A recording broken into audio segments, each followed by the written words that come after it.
So the phrase culture first is one that's sort of come up in our growth as an organization as we started talking about why we existed and what sort of companies we admired and why we thought what they were doing was the right thing to do. And there's kind of two forms of it. There's sort of the name culture first, which is a sort of specific type of business. And then there's just the phrase culture first. What does that mean? It means that you put culture first. Why would you want to do that?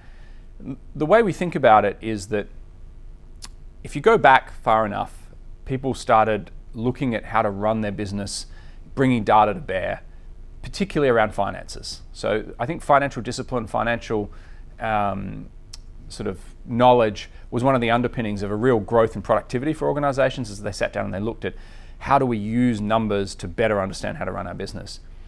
And we did that and we got good at it.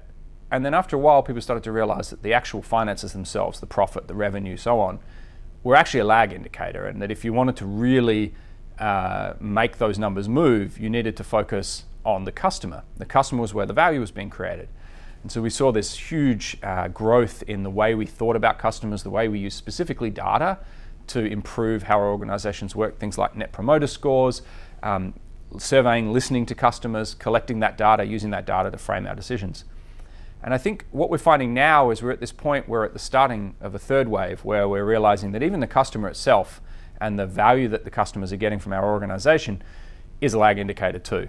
And that if you really want to push that needle, it's people and culture. So I like to say brand is a promise to a customer, culture is how you deliver that promise. And so for us, a culture first company is somebody that believes that. They believe that to be financially successful, you have to be customer centric. To be customer centric, you have to be culture first. By being culture first, you'll be successful with customers, and then with being successful with customers, you'll be financially successful.